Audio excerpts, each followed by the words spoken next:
Jason Walker, Walker Tea Review, and we're looking at loose leaf teas, and these are not your mother's teas.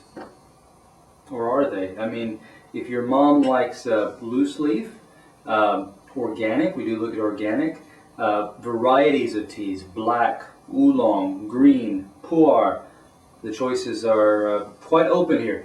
So, and with Mother's Day coming up, if your mother is the kind of person who wants to expand beyond the tea bag, the twining, that kind of stuff, perhaps you'll find a tea here that will tickle her fancy, open up new doors to her. We have a oolong today. It is a dancong tea. We're going to talk about a little bit about what dancongs are, but let's go ahead and get this one started. This is not your your regular old kind of brown Betty type large British style teapot. This is a Chinese style gaiwan that we're using, and we're going to get some tea leaves in here. I got out just a basic teaspoon that you could find at just about any tea setting. So we're going to put in about a teaspoon there. This little bowl here, I should mention, is about 4 ounces. Holds about 4 ounces of water. So when you put in that spoon there, that covers most of the bottom of your bowl here. The gaiwan meaning covered bowl. But I'm going to add about a little bit more, about 3/4 of a spoon there. It's because I like to steep it, get it pretty strong. Brings out a lot of aromas and taste and texture there. So our water's been brought to a early pre-boil. You can hear it rumbling. You can start to see some of the larger size bubbles really coming up, but it's not a rolling, swirling, tumultuous type boil that you get at like 212. So this is probably 190-ish, I would say. But that's going to give us a good amount of water there. Actually, I'm going to add just a wee bit more because I want to have enough so that when I place my lid on, I've actually got a little bit of bubble here, so I'm going to kind of try to scrape off a little bit of that bubble. And then place your lid, and some of the water's right stuck up above that lid. That creates a nice seal. That lets it, gives you a nice enclosed space for letting that steeping process take place. While that's happening, let's go ahead and talk a little bit about this tea. This is Adagio's DanCongAria.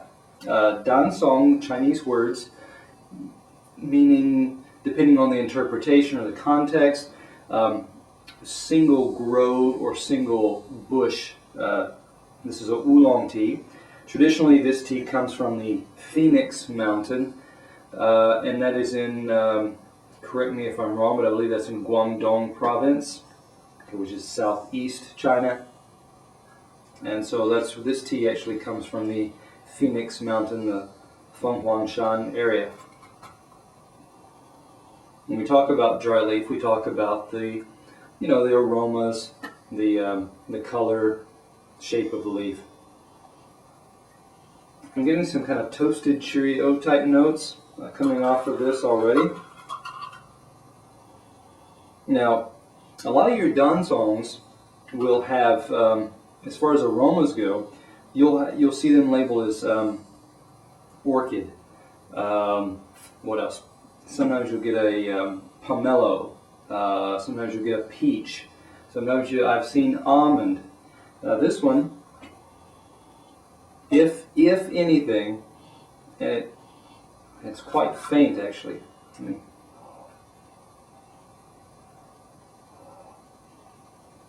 If anything, you are getting a hint of a kind of pomelo, and it's very faint.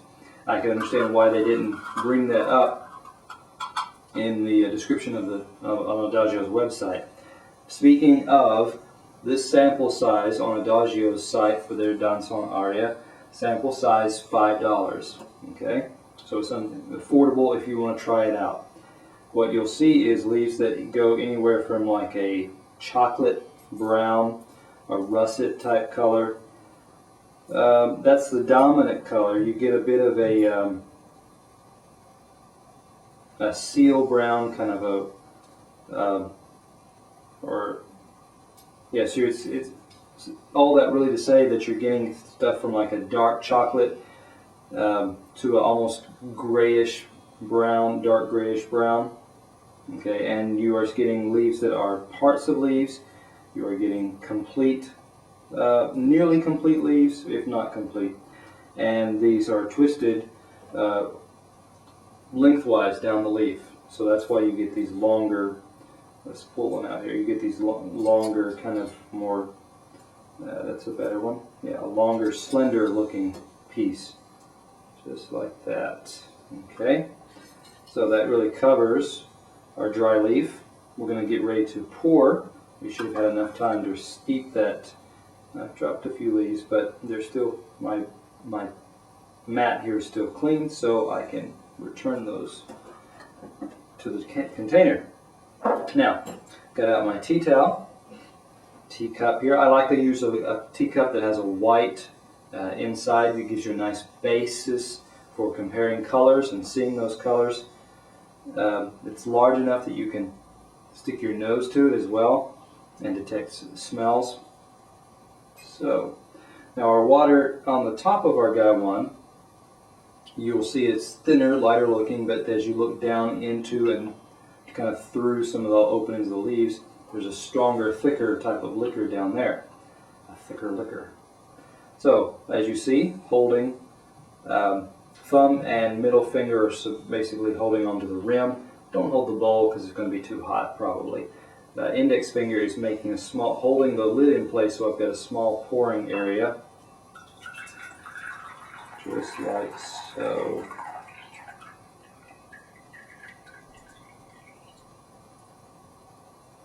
There we are.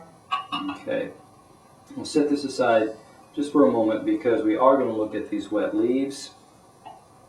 First we can get a nice smell of these leaves. That's the one-hand approach.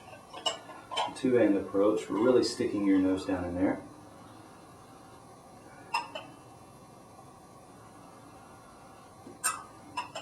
One more time.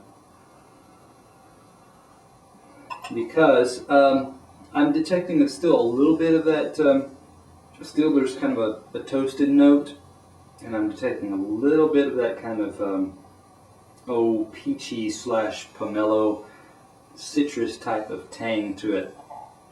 But it's still not as pronounced as some of the other dancongs I've tasted. So, yeah, lighter on the aroma. Let's pull out a few of these leaves. When you steep these leaves, I have looked at other dancongs of similar or slightly higher quality. You get a variety of colors. You'll get a deep green-looking color, which I've pulled out there, and then on the same steeping, you will get some darker. Trying to pull out a few of the darker, browner looking leaves. Okay, here's a few pieces here that are a bit darker brown. This on the side here was also a bit darker. Leaves are, most of these are not fully intact leaves. You're getting sections of leaves. Not a lot of, I just pulled that one apart, not a lot of elasticity there. So this one hasn't fully unfurled, indicating we could probably get another steeping, another decent steeping out of that. Okay, so moving on though, let's go on to our liquor. Talk a little bit about this. Color has gotten this kind of honeyed, dark brown honey, or like a deep, rich peach juice type of look to it. Okay, not as reddish brown as a black tea, say, but it is moving along towards that end of the spectrum.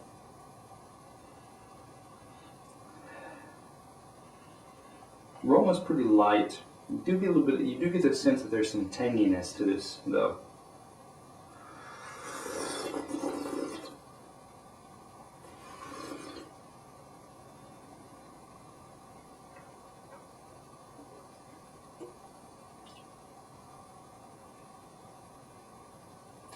Like a lot of dancongs, you'll notice this kind of tangy mouthfeel, tangy sensation in your mouth.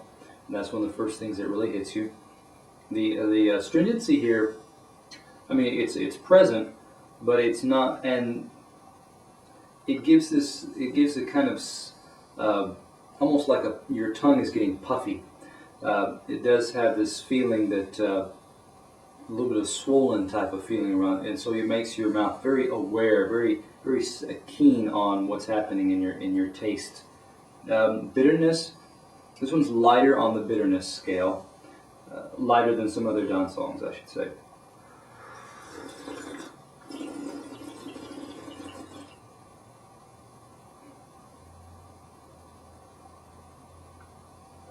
Now, still again, in the mouth as you're swirling the tea, as you're slurping it in, that's when you're going to detect some of your initial flavors. Then, swallowing, or in the mid, as you swallow, as it moves from the middle of you into the back of your mouth, this one dropped off in flavor, and then I waited a few seconds, and as I was talking, a little bit of that tanginess picked back up again. A little bit of that kind of peach juice type taste and feel came out again. Very subtle though. This aftertaste is still lingering, so that's a positive aspect. It does continue to have some feel to it, but it's already starting to dissipate. I'm detecting that already.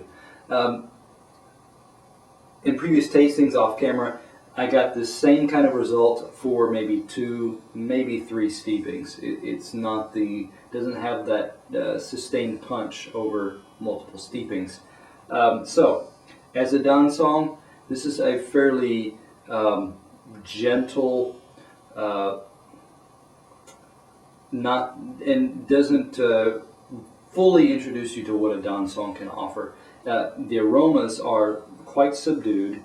The aftertaste has some presence, but fades fairly quickly, and again is not that nuanced, not as subtle, or not as diverse in its bouquet and in its aroma.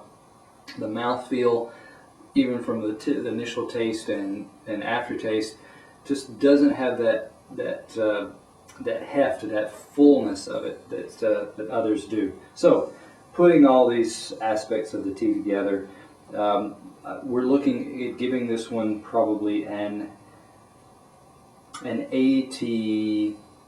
I don't want to be too harsh, but this is not the best, so I'm going to have to give this one an 84. It does have some redeeming qualities. It does carry on some taste. It does have some characteristics, just not the not the strongest show in this category, and that's why we give it what we give.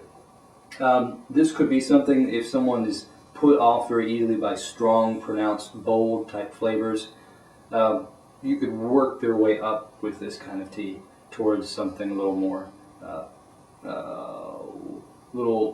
some of the Cadillacs of the dancong. Okay, but enjoy it for what it is, and come back and join us next time. I think we're going to be looking at a pu'er here on Walker Tea Review.